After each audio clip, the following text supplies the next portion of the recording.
Hola, bienvenido a nuestra segunda sesión de nuestro módulo 3, en donde estamos profundizando en aquellos recursos digitales que nos pueden ayudar a enriquecer nuestras sesiones de aprendizaje. En esta segunda sesión, el objetivo es poder conocer y entender un poco más las características, los materiales y las bondades que tienen los entornos digitales para poder diseñar objetos de aprendizaje. Y cómo poco a poco vamos a ir dando respuesta a la pregunta reto que dejamos en la sesión pasada. Volvamos entonces a la pregunta reto y a esa reflexión. Después de haber visto esos recursos de la sesión pasada, ¿qué has pensado? ¿Qué has soñado? Y sobre todo, ¿será posible ir pensando una secuencia didáctica con algunos objetos de aprendizaje digital? ¿Será posible ir soñando nuestra asignatura con esos espacios digitales, con esos recursos que permitan utilizar las herramientas digitales?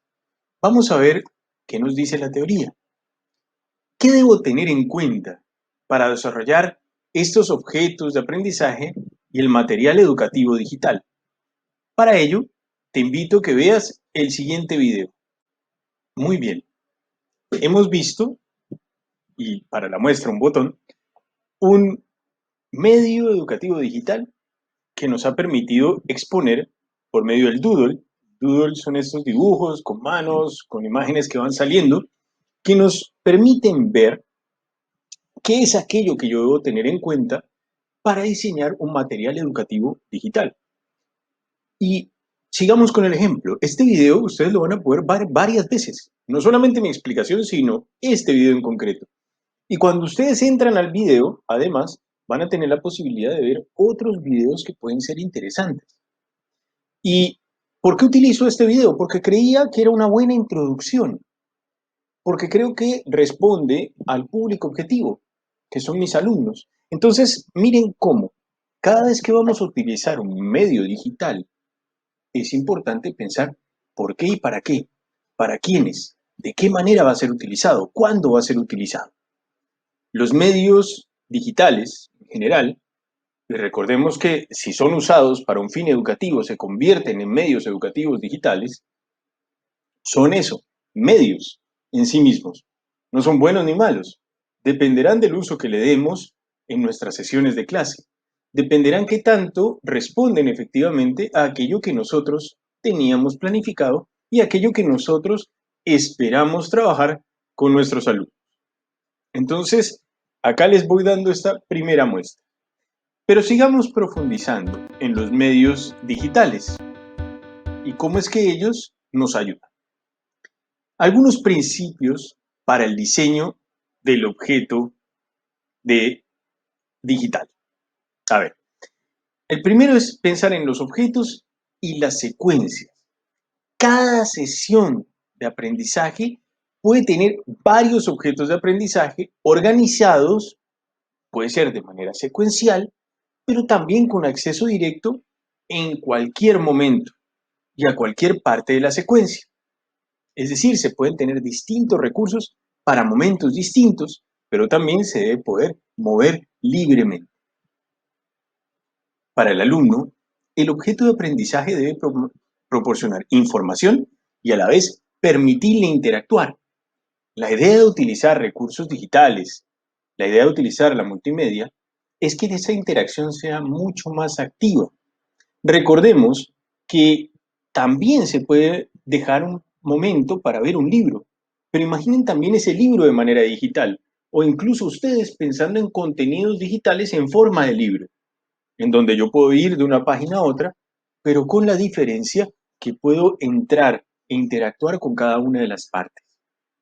Es también importante pensar en la independencia, porque el alumno puede percibir esa información y trabajar con ella sin necesidad de nosotros, a su propio ritmo, como lo hablábamos en la sesión pasada.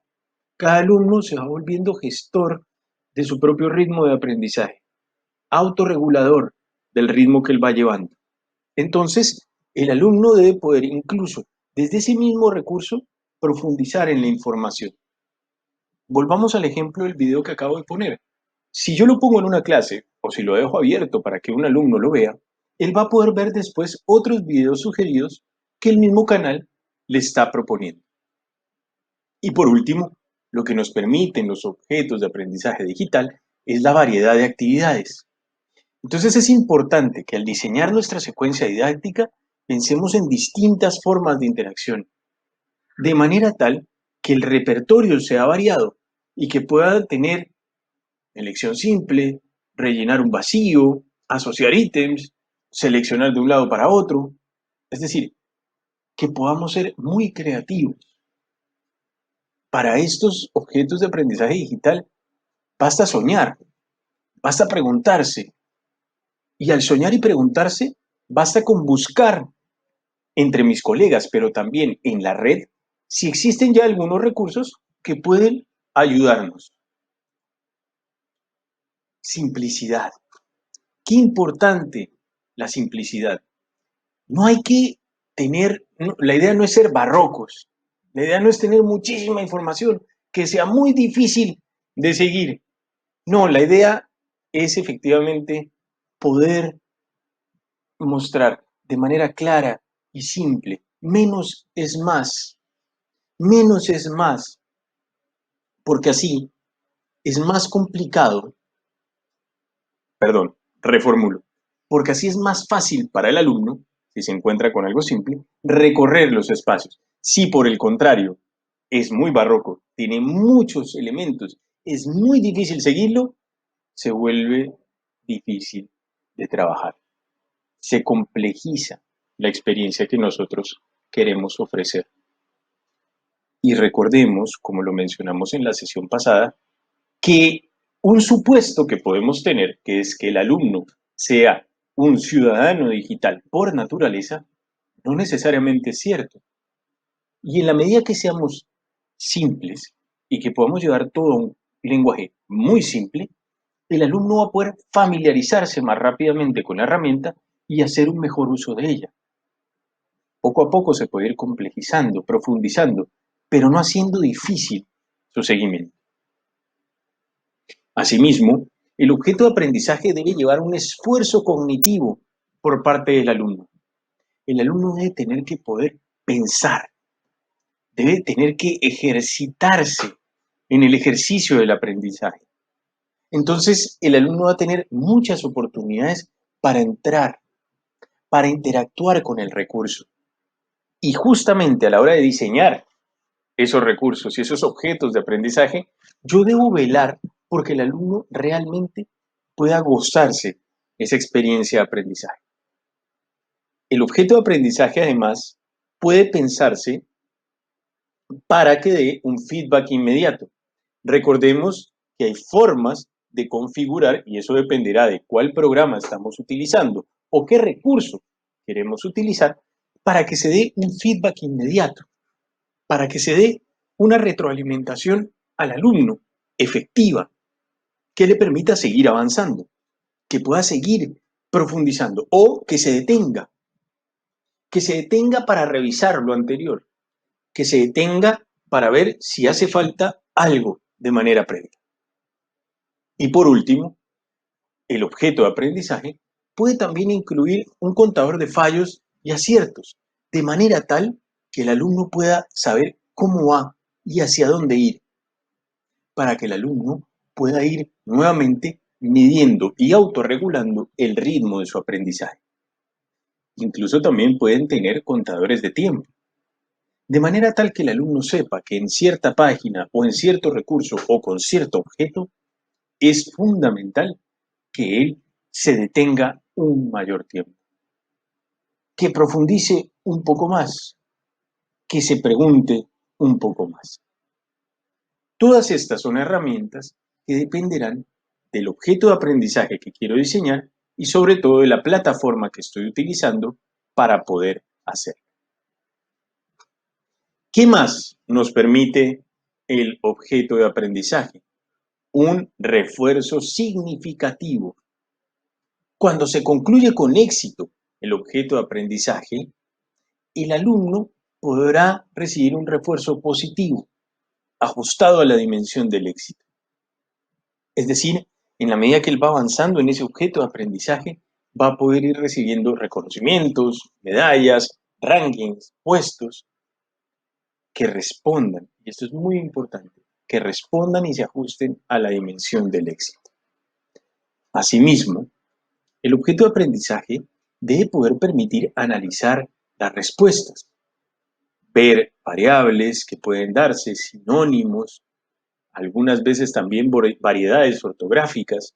Entonces, cuando generamos estos recursos, debemos tener también en cuenta ello, porque en algunos casos, incluso para respuestas abiertas, se puede hacer que el software dé la retroalimentación.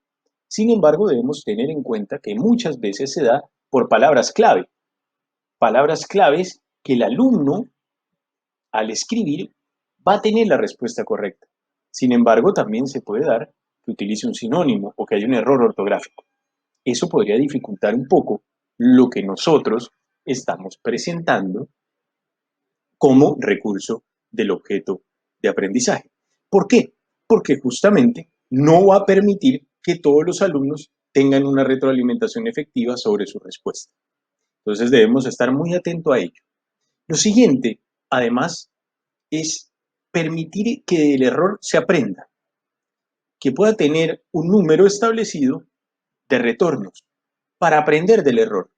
Recordemos lo que hablábamos en nuestro segundo módulo, donde hablábamos de un aprendizaje activo, donde el alumno está en un espacio amigable, en una clase que es un ambiente seguro, donde del error se aprende, donde al error no se le teme, donde el error es una oportunidad.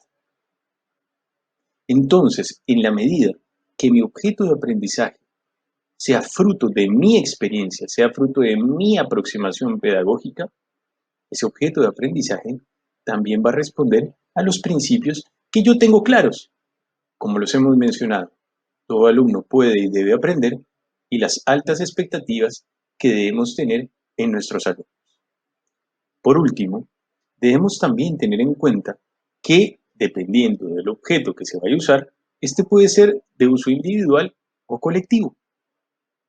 Depende del objeto, porque podemos crear, no sé, un Padlet donde todos los miembros del equipo puedan sugerir o proponer respuestas. O podemos crear un Jamboard donde cada uno vaya poniendo un post-it con sus ideas. O podemos generar, no sé, tal vez también mesas redondas digitales con documentos compartidos, donde cada uno de los usuarios pueda ir proponiendo, pueda ir escribiendo, pueda ir dando pasos, pero a la vez puede ser un Padlet individual para cada alumno, donde el alumno tiene que diseñar un espacio creativo sobre un tema específico, o un Jamboard donde vaya a hacer una exposición, por ejemplo, sobre el reino animal, o un Word donde tenga que escribir un texto argumentativo sobre un tema específico, de manera individual. Entonces, cada uno de esos objetos de aprendizaje virtuales deben tener siempre, siempre, o deben ser siempre fruto de mi reflexión. ¿Qué es lo que yo quiero? ¿Hacia dónde voy? Lo interesante es que estos objetos de aprendizaje virtuales son muy plásticos, nos permiten moldearlos mucho y pensar en distintas posibilidades. Yo debo también tener en cuenta que estos objetos de aprendizaje van a tener un tiempo de uso de 10 a 15 minutos para que pueda aplicarse en la sesión de clase, sea presencial o virtual. Recordemos que esto responde a la planificación que yo he hecho antes, a esa planificación de la cual hablamos en la sesión 2. Entonces yo tengo que saber cuánto tiempo demora en cargar el objeto de aprendizaje, dónde está, cuándo debe acceder el alumno, de qué manera debe acceder y cuánto tiempo va a quedarse con este objeto. No vaya a ser que por quedarse entretenido no pase las siguientes partes de la secuencia didáctica. Entonces yo también tengo que pensar a la hora de diseñar cuánto tiempo voy a usarlo. Asimismo, debo tratar que la interacción, y esto lo hemos dicho varias veces, ¿por qué? Porque es muy importante que el alumno pueda interactuar, que pueda acceder a esos recursos.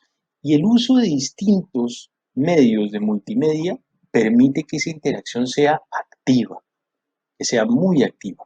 Y vamos a ir descubriendo conforme ustedes vayan profundizando más en algunas de las herramientas que propongamos acá, van a ver que hay muchas posibilidades en el universo digital. También está la aleatoriedad. En la medida de lo posible y que el objeto de aprendizaje que estés diseñando permita una interacción aleatoria, puede ser muy interesante.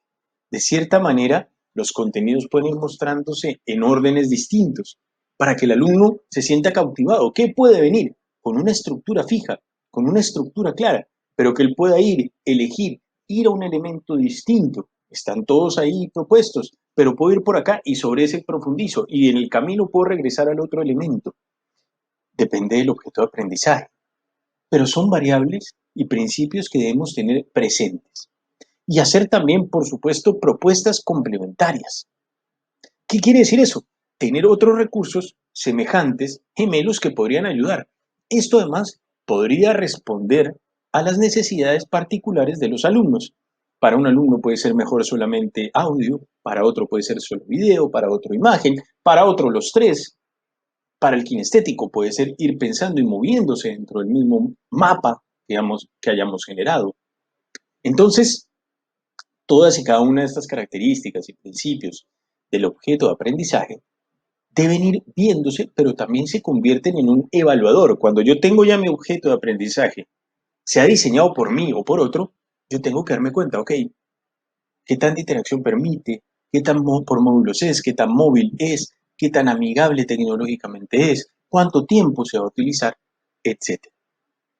Todas estas características nos vamos a ir volviendo más familiares con ella conforme los vamos diseñando. Y aquí pasamos cuando vamos a diseñar un entorno ya completo. Y es interesante acá hablar del entorno porque yo puedo generar una página de internet de mi curso. Existe una herramienta que se llama Google Classroom. Google Classroom ha sido desarrollado por Google for Education. Y el Google Classroom, en últimas, es crear un aula virtual. Pero cada una de nuestras instituciones educativas puede tener un sistema de ordenamiento y de organización distinta. Puede estar utilizando un medio de aprendizaje como sistema diferente. Hay algunos que utilizan CideWeb, otros que utilizan Schoology, otros que utilizan Microsoft, otros que utilizan Google Suite, en fin. Pero el punto fundamental es que yo también puedo usar uno. Yo también puedo ir pensando uno. Yo también puedo ir pensando una página para mi curso. Yo también puedo ir pensando cómo puede verse mi curso en un ambiente virtual y digital. Ojo, que este puede ser utilizado en un aula presencial y también en un aula puramente virtual. Porque esos espacios que yo voy creando van a ir teniendo momentos. ¿Y cómo debemos pensar este entorno? Número uno, la navegabilidad, que sea fácil de navegar, que al ingresar sea claro cómo se va a cada una de las secciones, que tenga títulos, subtítulos claros, que tenga una tabla de contenidos, que sea amigable al navegar. Lo segundo, fundamental, instrucciones claras. Es muy importante que haya instrucciones claras, hablar las cosas, explicar el paso a paso. Nuevamente, no demos por sentado, no hagamos el supuesto que el alumno lo entiende todo por el simple hecho de estar en una plataforma digital. Es fundamental que nosotros podamos traducirlo también a su lenguaje. Un tercer punto importante también es evitar ventanas emergentes. Evitar que se tenga que abrir otra nueva ventana o evitar que salgan ventanas para dar pasos, porque eso distrae. Recordemos que es importante que los alumnos se mantengan concentrados. Sí, sabemos que existe el desafío y el reto que ellos tengan otras ventanas abiertas, por supuesto. Sin embargo, que nuestra plataforma, que nuestro entorno audiovisual sea lo más limpio posible, con el menor número de distracciones. Debemos también cuidar el tiempo de carga del contenido. Dependiendo de la calidad que nosotros le pongamos a cada uno de los recursos, El tiempo para cargar puede ser muy alto o muy bajo. Si es muy alto, perdón, si es muy alto, corremos un riesgo. ¿Cuál es el riesgo? Que el alumno se aburra, que el alumno diga, no, esto se va a demorar, me voy un rato, y pierda la dinámica de aprendizaje. O también que al final nunca cargue y que se comience a trabar en la mitad y comience a dar vueltas y entonces el recurso, ¿sí? El riesgo es que ese recurso se pierda, porque el objeto de aprendizaje entonces ya no tendría el uso que nosotros queríamos. Debemos ver también, y eso lo hablamos en la sesión número 1, que responda a distintos ambientes tecnológicos y comprendiendo cuáles son las características de los recursos con los que cuentan nuestros alumnos. Algo también importante es la simbología, tipografía e iconografía. Utilizar los mismos símbolos siempre para distintos mensajes. Unificar. En los entornos digitales, como les decía, la simplicidad, menos es más, pero sobre todo la claridad es fundamental. Que se utilicen los mismos tipos de texto o letras distintas según la importancia del contenido, con colores distintos, pero que se siga una secuencia, que se siga una lógica, que haya una marca de mi entorno audiovisual, que al ingresar sea fácil de entenderlo, ver por dónde voy, qué quiero, para dónde se debe dirigir nuestro alumno. Eso se ayuda nuevamente con la simbología, la tipografía y la iconografía. Debo tener también en cuenta la resolución de pantalla. ¿Con qué calidad estoy grabando y con qué calidad estoy subiendo? De manera tal que no tenga ni muy pocos megapíxeles para que quede borroso en una buena pantalla, ni que sea tan alto que, y ahí viene la parte de economía, que tenga demasiados megas o demasiado uso de memoria y sea muy difícil también para el alumno tenerlo. O, por ejemplo, descargarlo. Entonces ahí viene también la economía, que es tratar de usar de la manera más eficiente los recursos y poder ver que tal vez la más alta calidad puede generar problemas de carga e iría en contra de uno de los principios que hemos dicho antes. Entonces, poner un punto medio que no redestre ni a la calidad ni a la cantidad de recursos que podemos usar en nuestro entorno audiovisual. En la actualidad, hay muchos y distintos programas de autor que se pueden utilizar para que ustedes puedan conocerlos, para que ustedes puedan probarlos, para que ustedes puedan darse cuenta de las oportunidades que hay y que existen. En este PPT, al cual ustedes tienen acceso, van a encontrar hipervínculos a distintas páginas. Por ejemplo, está Hot Potatoes, que les permite hacer herramientas, y es una herramienta de autor para que ustedes sean los autores, y les permite hacer ejercicios interactivos, que les permite además 5 modelos distintos de ejercicios interactivos. Rellenar espacios, hacer interacciones, interconexiones, mover, diseñar, etc. LIM, que es un programa que permite crear libros interactivos multimedia, literalmente libros interactivos multimedia, LIM. Y cada página de ese libro puede contener actividades descriptivas o interactivas. Entonces ustedes pueden llevar a cabo, no sé, un libro de lectoescritura, un libro de dibujos, un libro de matemáticas, en el cual ustedes vean cómo puede interactuar o ser descriptivo. Nuevamente, cada una de estas tiene un hipervínculo para que puedan entrar a las páginas y conocerlas. JClick es una herramienta que permite a los autores diseñar paquetes utilizando interfaces muy intuitivas. El libro o paquete resultante contiene páginas, pantallas y cada una con un ejercicio de distinto tipo. Y valga la aclaración que todas estas son redes en las cuales ustedes al inscribirse también pueden tener acceso a materiales que otros profesores han ido colgando. Constructor Atenex, que proporciona un sistema sencillo para crear materiales de arrastrar, soltar y configurar parámetros de cada actividad. Excel Learning es un programa que permite diseño de libros digitales que integran distintos repertorios de interacción e interactividad. Y por último, Adobe. Adobe es un poco más complejo, además es un programa comercial, es decir, se paga ya por él para utilizar ya todas sus herramientas, pero permite hacer diseños mucho más flexibles, ricos y personalizados.